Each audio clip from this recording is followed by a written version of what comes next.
It's about accumulating wealth. And you're behind an 8 ball. The vast majority of people of color are behind an 8 ball. Many people believe that the true swing demographic in this election will be black voters under the age of 30. Not because they'll be voting for Trump, but because they won't vote at all. I myself have had this exact same conflict. So my question for you then is, besides you ain't black, what do you have to say to young black voters who see voting for you as further participation in a system that continually fails to protect them? Well, I say, first of all, as my buddy John Lewis said, it's a sacred opportunity and right to vote. You can make a difference. If young black women and men vote, you can determine the outcome of this election. Not a joke. You can do that. And the next question is, am I worthy of your vote? Can I earn your vote? And the answer is, there's 2 things I think that I care, and I've demonstrated I care about my whole career. One is, in addition to dealing with a criminal justice system to make it fair and make it more decent, we have to be able to put black Americans in a position to be able to gain wealth. That's why I'm supporting making sure that we, in Title I schools, as you know, schools with the least tax base, to be able to support their schools. I increased the funding for them from $15 to $45 billion. That allows every teacher in that school to make up to $60,000 and the problem now is they're leaving the schools. They're not there. We're short about 1.5 million teachers, 1.25 million teachers.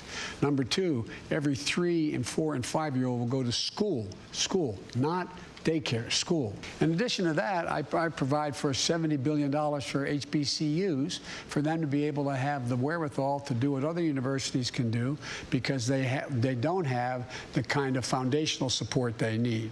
In addition to that, if you're a young man about to graduate or you graduated from school and you want to own your first home or well, it's awful hard to get the money, and depending on the background, what your economic background is, to get a down payment. So we're going to guarantee first-term home buyers a $15,000 down payment for first-term home buyers. In addition to that, what all the studies now show, and I've been arguing this for a long time, is young black entrepreneurs are just as successful as white entrepreneurs or anyone else given a shot. But you can't get the money. Where do you go to get the startup money? So what President Obama and I did, we had a program where we took $1.5 billion and we invested it in all the SBAs around the country, in the state SBAs, Small Business Associations, and that generated $30 billion came off the sidelines.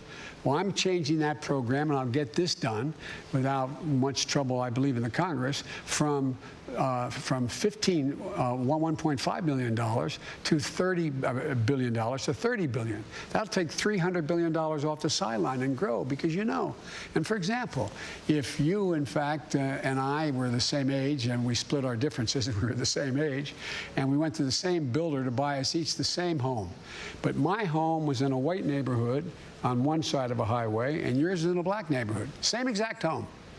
Your home will start off being valued 29% less than my home, yet your insurance for that home will be higher.